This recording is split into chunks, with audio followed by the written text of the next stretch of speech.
Ya halo guys, kembali lagi di konten alur cerita film. Hari ini Mimin akan menamatkan cerita AI Rise season pertama nih. Di episode sebelumnya, Fei pun harus mengorbankan dirinya untuk melindungi Jia. Setelah hal itu, Jia pun berusaha mencari cara agar Fei bisa dibangkitkan kembali.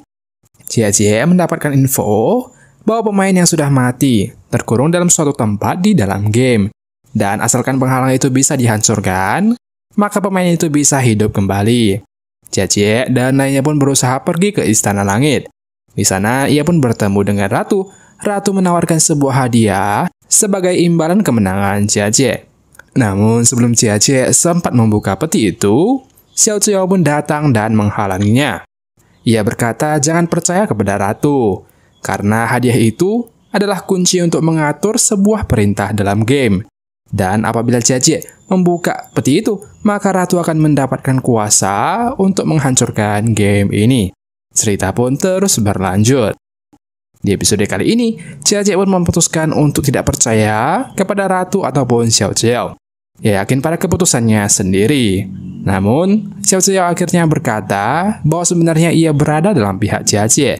Dan Xiao Ziyao pun memberitahu keberadaan Fei sekarang. Ia kemudian membuat sebuah portal teleportasi dan menyuruh Jia untuk segera pergi ke sana. Mendengar hal itu, Jia dan lainnya pun segera pergi untuk menyelamatkan Fei.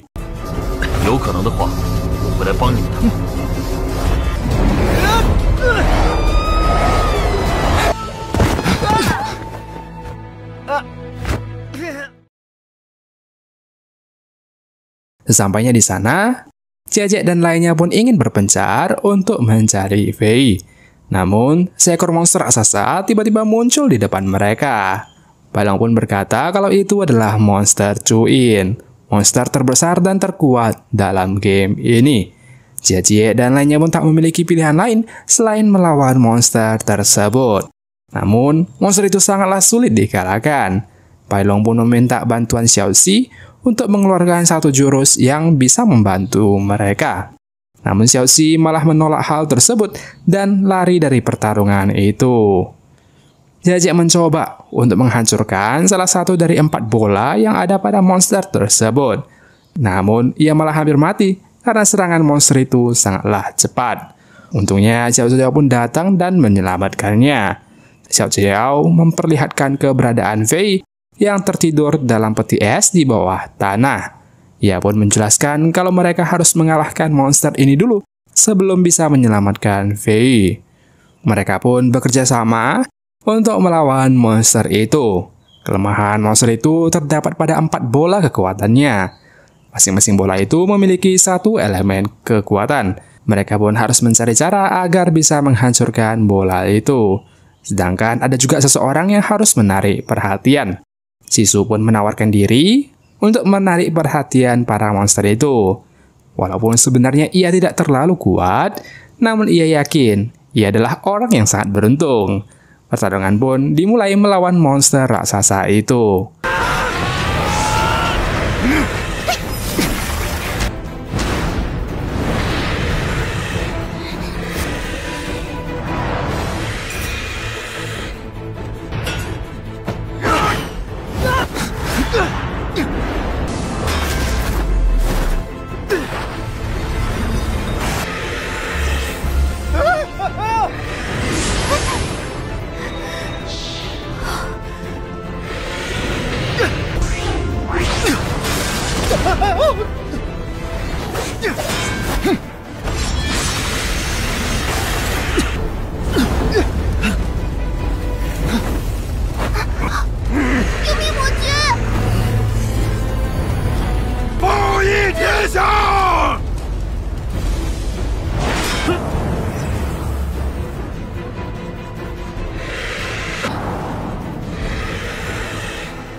Mo Jin tewas dalam pertarungan itu.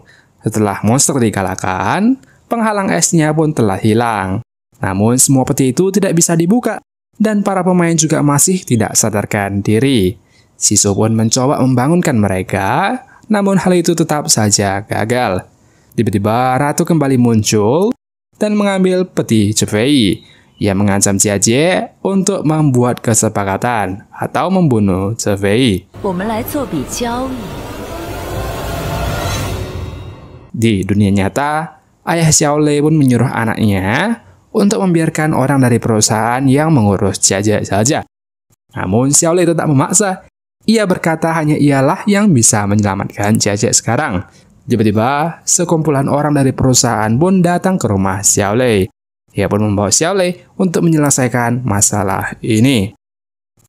Kembali ke dalam game, Ratu tiba-tiba muncul lagi dan mengambil peti Zhefei.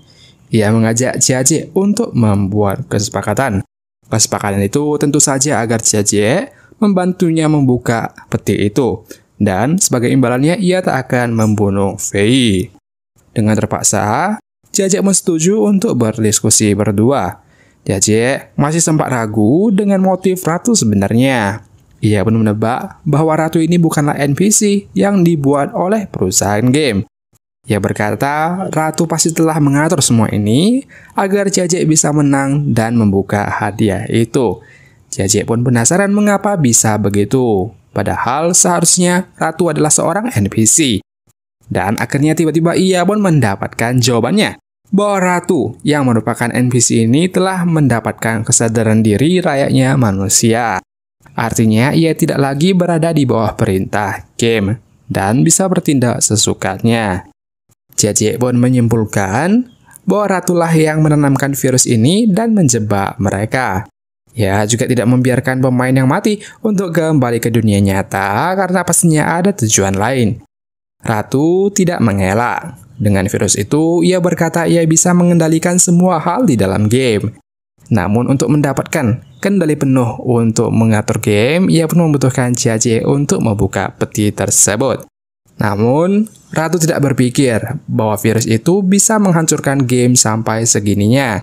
Ia yakin pastinya ada pihak lain, pihak ketiga yang juga ingin menghancurkan game ini. Hingga akhirnya, karena sudah kehilangan kesadaran, Ratu pun ingin segera membunuh Fei. Namun Jie dengan segera melempar peti Fei, dan ialah yang terkena tusukan tersebut. Tiba-tiba, dunia game pun tampaknya semakin runtuh dan akhirnya akan hancur. Dan Ratu membeberkan sebuah rahasia bahwa orang yang menanamkan virus ini adalah orang dari perusahaan game itu sendiri. Namun, karena game sudah berantakan, ia pun tak memiliki pilihan lain selain menunda kehancuran game tersebut. Hingga akhirnya Ratu pun mengorbankan dirinya untuk menghentikan kehancuran dalam game. Melihat hal itu, Xiaoxi pun menyusul Ratu untuk membantunya. Dan mengapa Xiaoxi membantu sang Ratu, kita pun akan tahu sesaat lagi. Di dunia nyata, Xiaolei pun dibawa ke sebuah perusahaan game untuk memperbaiki sistem game yang rusak. Namun, ia pun sudah kesulitan karena virusnya sudah terlalu rumit dan sepertinya akan segera menghancurkan game. Kembali ke Jie pun menjelaskan apa yang sebenarnya terjadi di percakapan tadi. Tiba-tiba, Xiaolei datang berkomunikasi dengan Jie dari dunia nyata. Xiaolei berkata ia berhasil menemukan cara untuk mengeluarkan Jie dari game tersebut. Ia pun menyuruh Jie untuk segera keluar dari sana. Namun, Jie menolak hal tersebut karena masih ada teman-temannya yang juga terjebak dalam game ini. Keadaan game pun tiba-tiba menjadi semakin parah. Dikejutkan lagi oleh kemunculan Xiaoxi yang muncul dengan penampilan barunya. Ternyata Xiaoxi selama ini juga adalah karakter NPC yang mulai memiliki kesadaran seperti manusia. Sekarang ia pun menjadi ratu baru untuk menggantikan ratu sebelumnya. Xiaoxi meminta Jie untuk segera membuka hadiah itu. Dan apabila Jie membukanya, Xiaoxi berkata ia akan menuntun karakter NPC lainnya untuk melarikan diri ke jaringan internet yang lain. Ia juga sudah membuka seluruh peti es untuk menyelamatkan para pemain yang terjebak. Xiaoxi pun terus mendesak Jie untuk segera mengambil hadiah itu. Namun Jie masih sangat penasaran sebenarnya apa motif dalang dari semua ini. Dan jika ia menarik pedang itu, akibat apakah yang akan terjadi? Ya, akhirnya karena sudah tidak ada waktu lagi, Jie pun benar-benar sudah akan berniat untuk menarik pedang tersebut. Namun sebelum ia bisa benar-benar menarik pedang itu, Xiaolei pun tiba-tiba masuk ke dunia game dan menggantikan Jia dalam peran tersebut. Jia pun akhirnya terpaksa keluar dari game. Ia bertanya pada CEO game, apakah yang sebenarnya terjadi. CEO pun menjelaskan bahwa game sedang runtuh dan pelakunya masih tidak diketahui. Siapakah dalang di balik semua ini dan sebenarnya apa yang ia inginkan? Season pertama pun berakhir sampai di sini. Kita akan terus melanjutkan cerita ini setelah season keduanya keluar ya. Ikuti terus cerita-cerita Tonghua dari Second Day. Sampai jumpa di video berikutnya.